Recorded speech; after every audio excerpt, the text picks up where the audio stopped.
Bonjour, je m'appelle Michel Kieffer, je suis professeur à l'Université Paris-Saclay et je suis responsable du Master 2 Réseau et Télécom en formation initiale et en alternance.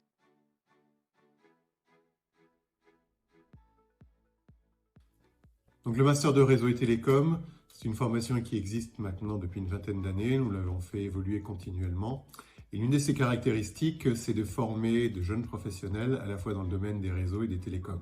Nous sommes absolument persuadés que ces deux domaines sont intrinsèquement liés et c'est un avantage concurrentiel que nous leur donnons en leur donnant ces doubles compétences à la fois en réseau et en télécom.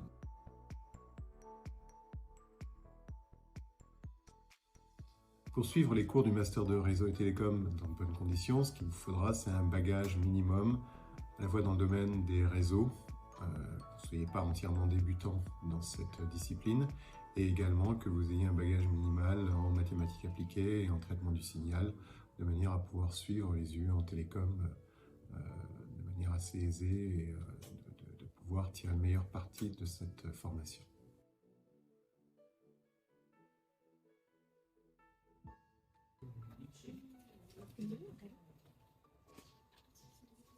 La formation propose des enseignements de base dans ce qui concerne le domaine des télécommunications, ce qui vous permet d'appréhender les couches physiques des systèmes de communication numérique. Vous avez également des enseignements de base en réseau, de manière à pouvoir monter en compétences relativement rapidement par après. Ça, c'est pour les UE du premier semestre.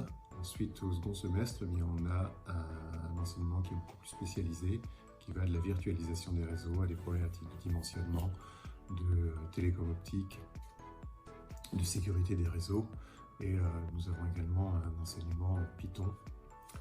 À cela s'ajoute un certain nombre d'enseignements d'humanité, tels que un module d'insertion professionnelle, de droit du travail, et droit des télécoms, et enfin une UE de gestion de projet.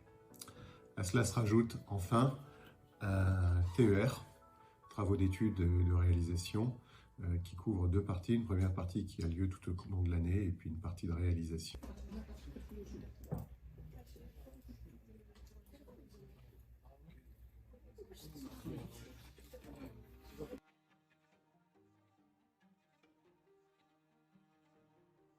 La plupart de nos étudiants trouvent relativement aisément des stages dans différents domaines, à la fois dans le domaine des télécoms, dans le domaine des réseaux, de l'Internet des objets.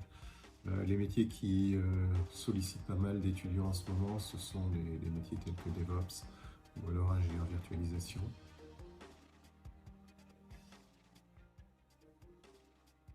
En ce qui concerne les spécificités de l'alternance, l'alternance commence dès la première année. Vous pouvez donc rejoindre la formation en alternance à partir du Master 1. Et pour cela, vous allez être 2 ou 3 jours par semaine en entreprise, dès le M1.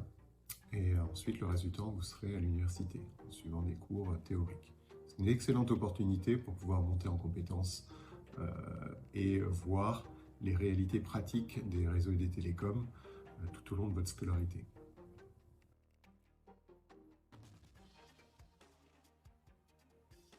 Si vous souhaitez également rejoindre l'alternance, vous pouvez le faire à partir de la deuxième année. Si vous ne sentez pas suffisamment mûr pour rejoindre l'alternance dès la première année, c'est tout à fait possible. Il y a à peu près un tiers de la promotion qui nous rejoint au bout de la deuxième année. Donc n'hésitez pas.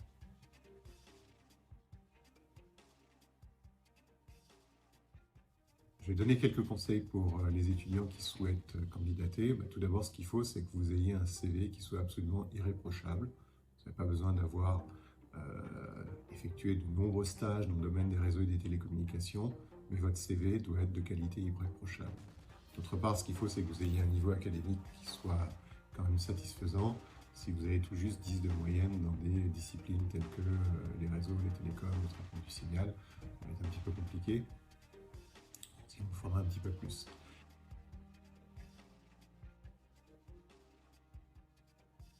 Chaque année, en formation initiale, nous avons à peu près 400 candidatures pour 24 places. Donc il y a une pression qui est relativement importante. Et en alternance, on a à peu près 150 candidatures pour là aussi 24 places.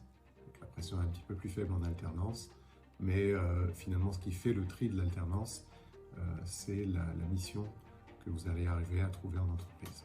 Pouvant vous donner un coup de main de manière à améliorer votre CV, à vous préparer aux entretiens dans le cadre de votre préparation à l'intégration à une formation d'alternance.